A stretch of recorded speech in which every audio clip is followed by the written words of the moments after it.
Hello everyone, and welcome to my next video for Dissidia Final Fantasy Aranea. And in this video I'm going to be taking on the Power of Knowledge level 180 Chaos quest as part of Trey's character event.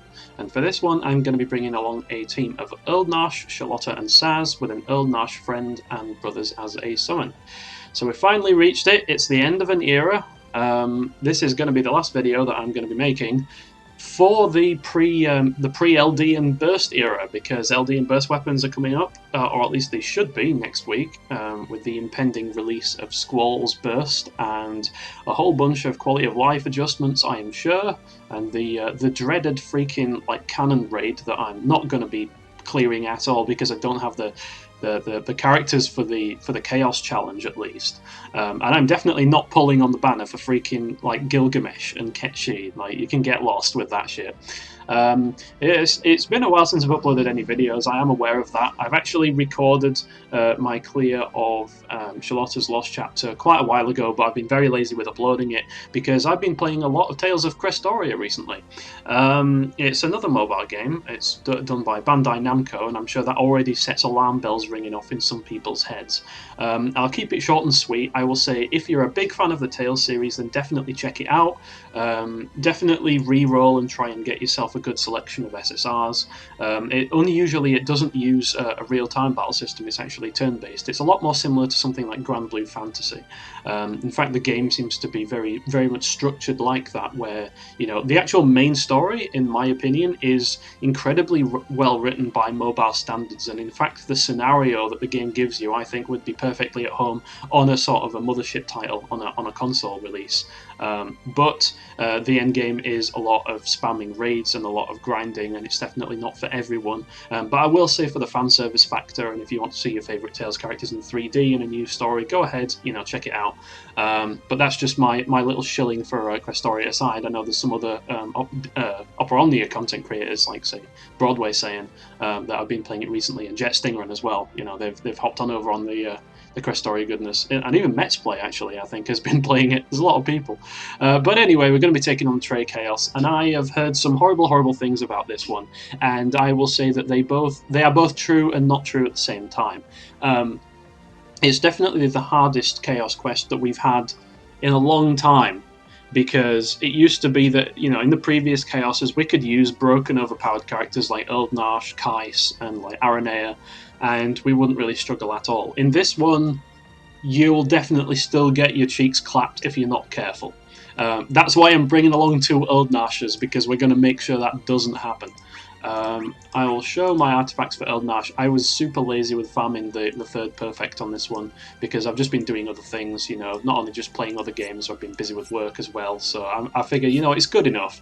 If I want to finish him off and get him perfect, I can do it during a double token event in the future, or if he gets synergy for anything. I don't think he does, because he hasn't had his Lost Chapter yet, so I don't think he will, but you know what I mean, I can finish him off later. He does well enough with what he's got now. The other two are pretty much perfect. And yeah, the spheres I've got on Sazh, I've put on Shadows because it's just kind of like a whatever sphere, plus 10% attack. And I put Hope Sphere on Sazh. I really should have put Whacker Sphere instead, but I can't remove it until the reset spheres come along, which will also be coming along with the Burst era. But we should be pretty much fine with this. Now, I would really like to run Ifrit with this team, because even though Sherlotta's got an attack aura now, it's still only barely up to date with present day content. It's only 40%. And these bosses, both this wave and the next wave, they both get very tanky, to the point that Sazh's EX is not going to be doing as much damage as it could. But the bosses on the second wave are resistant to fire, so I can't bring Ifrit, unfortunately.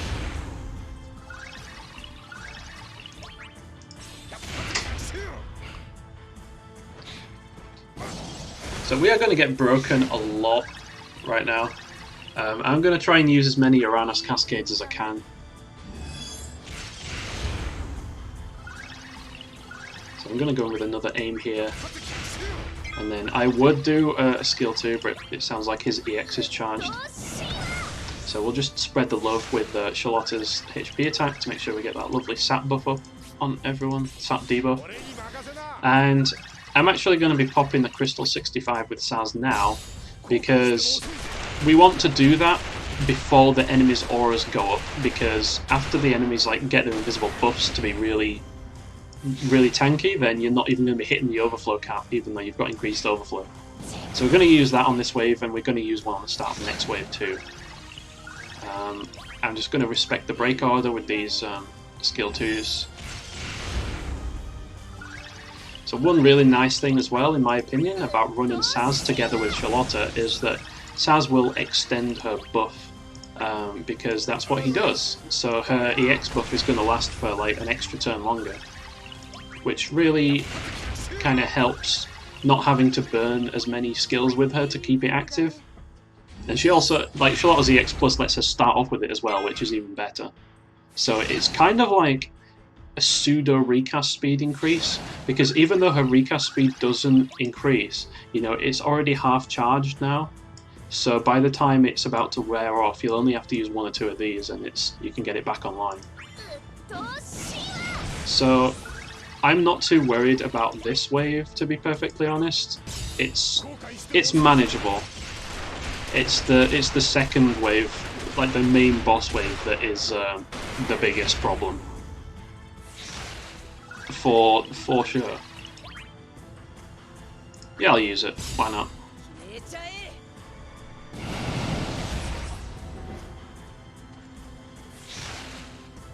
So A's going to buff everyone, and then B's going to attack, but we've got the nice sap debuff from Sherlotta, so she's not going to get broken, which is excellent.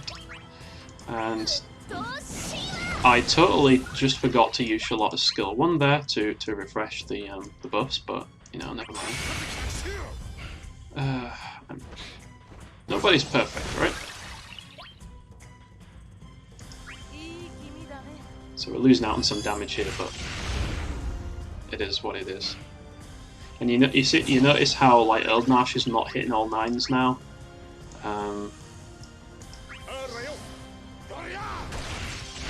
And see, we're only hitting 5Ks. That's because these bloody buffs have gone up, which is just, they're just nasty.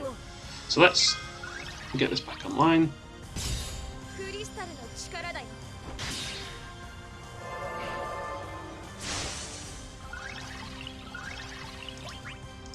And I'm absolutely going to skill 2. It's a perfect time for it. And oh, this is going to be some very, very nice damage, because we've got some nice battery to start off with.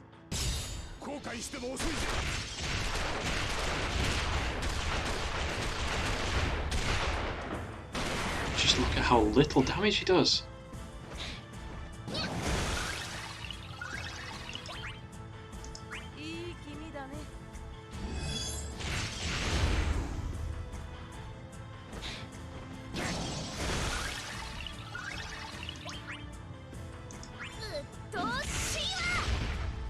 Sherlotta still, unexpectedly, Sherlotta still hits like a truck because she's got synergy stats.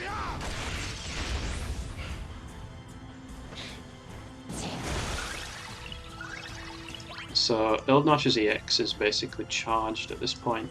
So I'm just going to take this opportunity to go into my phase shift.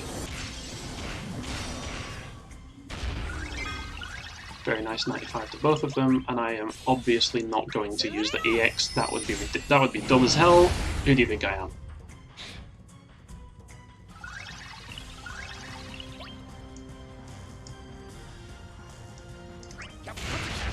Okay, on to wave 2.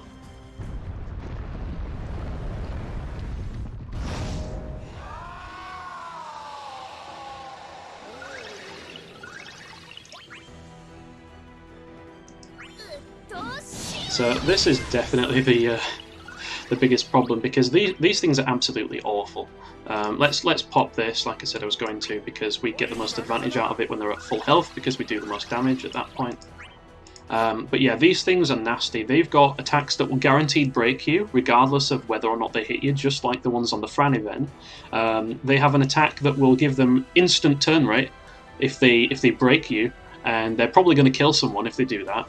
And that's why Eald'narche is super helpful, because his free turns come after the enemy's turns. So even if you're about to die, he can just shave it back down. And that's presuming they get to attack at all, because of course we've got Terror as well. So what I'm actually going to do here is I am going to... yeah, what I'm going to do is I am going to use a Mega Javelin with my Eald'narche, and then on the free turn I'm going to swap out for my friend, because that will give an extra friend turn, and then, yeah, you'll see. So let's use a Mega Javelin, even though our EX is up.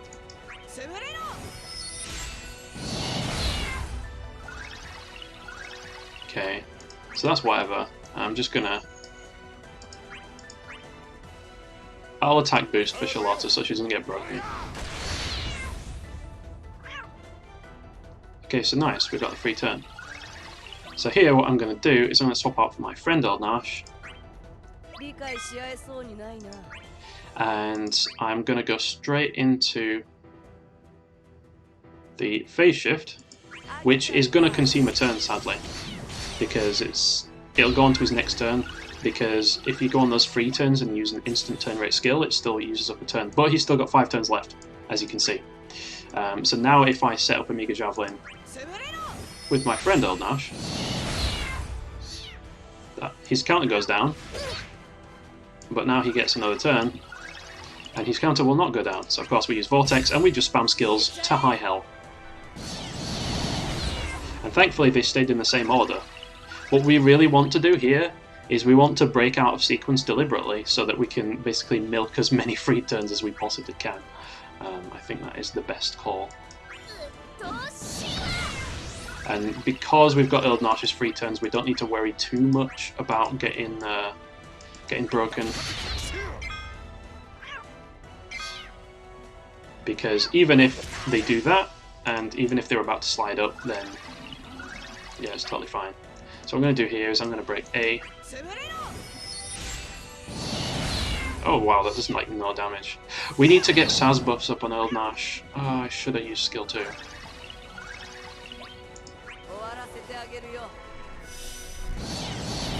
I'm wasting so much damage here.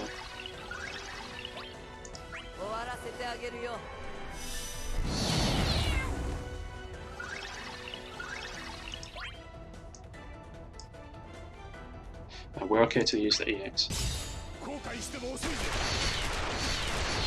I wasted a lot of damage with my friend Eald'narche there, so that is really unfortunate, but never mind. Let's get Sherlotta's buffs back up. I'm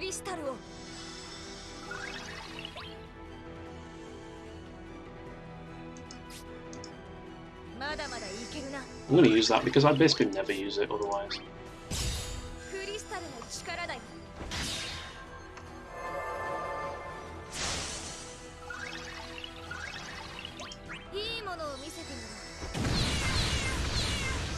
Very nice. So now I'm going to use skill 2, like, you know, a non-idiot.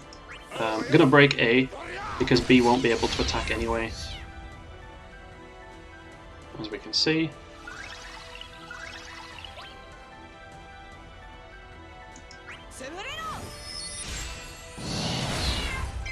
There we go. So we're doing actual damage now, which is nice.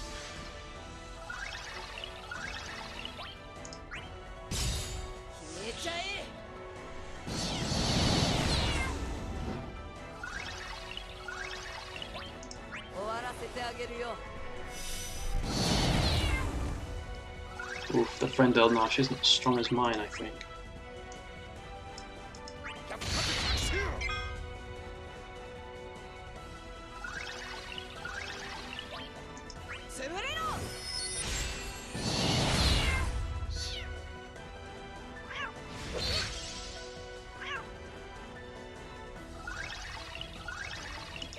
Oh, look at this. Let's try and break again out of sequence. Oh, sadly we still get the double turn from A there.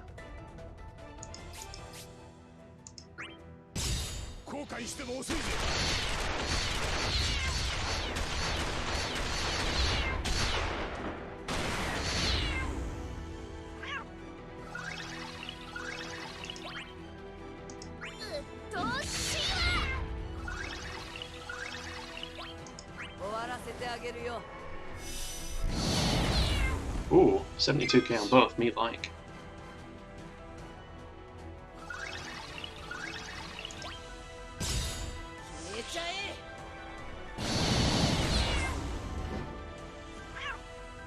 And of course, yeah.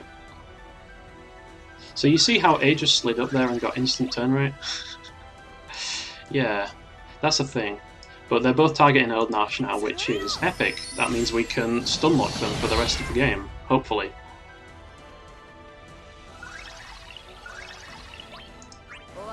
Or maybe not quite. Because I think Terra just wore off on A over there. Yeah, it definitely did because it took less damage.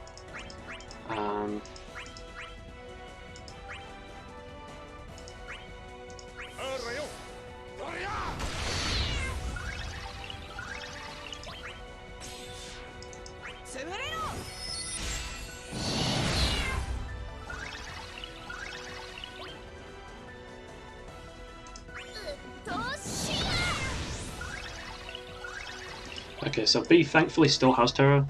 So if we break B here, yeah, I mean there's just no point. So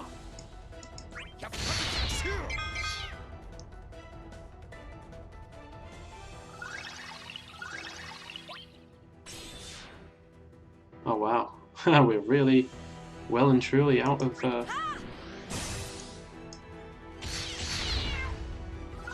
Okay. Oh, we've got a launch off as well.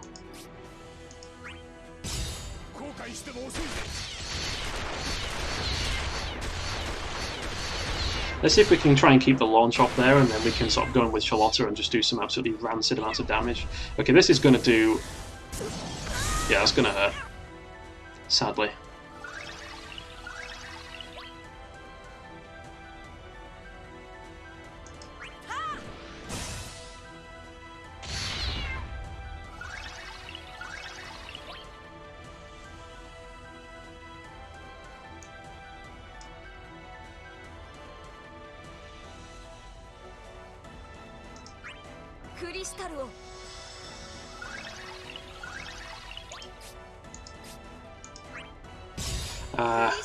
Unfortunately, the launch wore off. Never mind.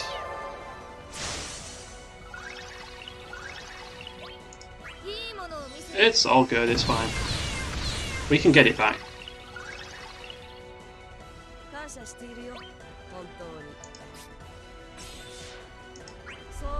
So let's pop this.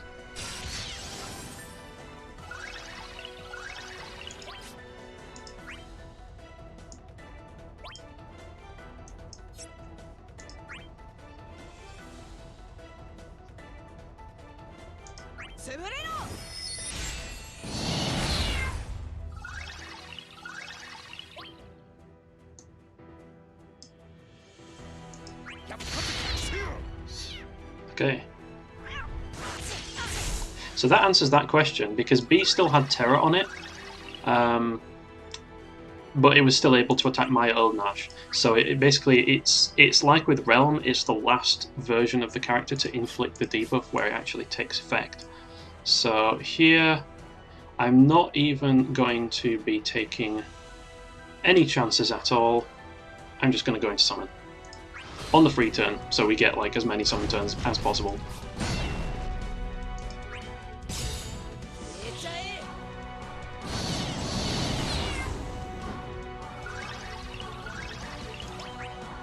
And they're both set up for a launch now, which is amazing. Let's launch this one.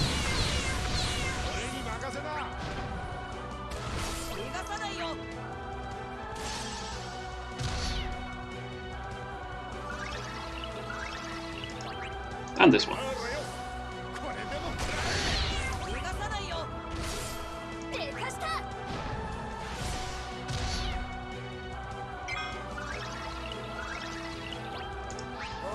Okay, we should be able to close it out from here.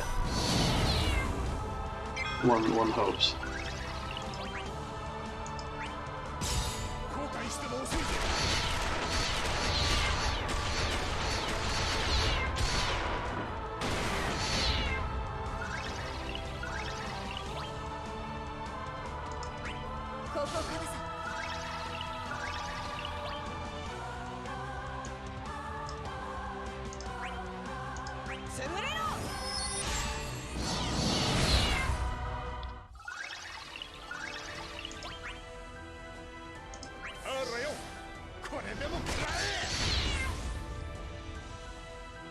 Okay, excellent.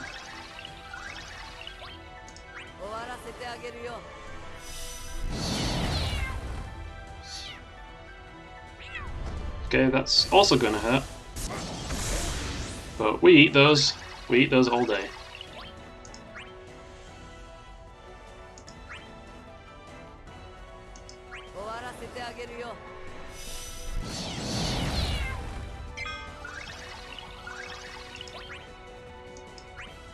Okay, so this is pretty much GG, I believe.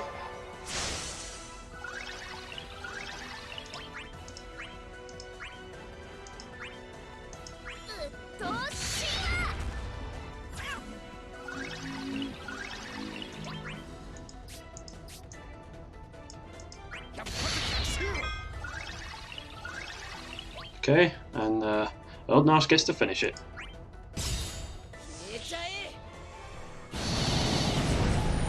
And there we go. Yeah. So Eald'narche Friend is ridiculous, and Eald'narche in general makes this way easier than it would be otherwise. Because I've tried it without him, and I can't tell you how many times I've just got instant turn rate into like being twatted with a HP attack. If you don't have Eald'narche, then don't be afraid to bust out your Araneas, bust out your Keisses, bring in a tank along like Galoof or Zac might not be a terrible idea if you want sort of like the safety of not getting instantly destroyed. Obviously characters like Aphmau are going to be doing really well as well, but basically you want some kind of tank, or you want someone who can shut the enemies down, like Arciella, perhaps with HP Silence, something like that. But you also want to be mindful of the turns as well, because on most Chaoses, like a team like this would finish in 20 or 30 turns, and the turn limit would be like 100 plus. Here it's only 75, and we got 47, but like how many free turns did Eald'narche get, and we're still at 47 turns? So yeah, something to bear in mind. Anyway, thanks everyone for watching. I hope you enjoyed, and until the next time, take care and goodbye.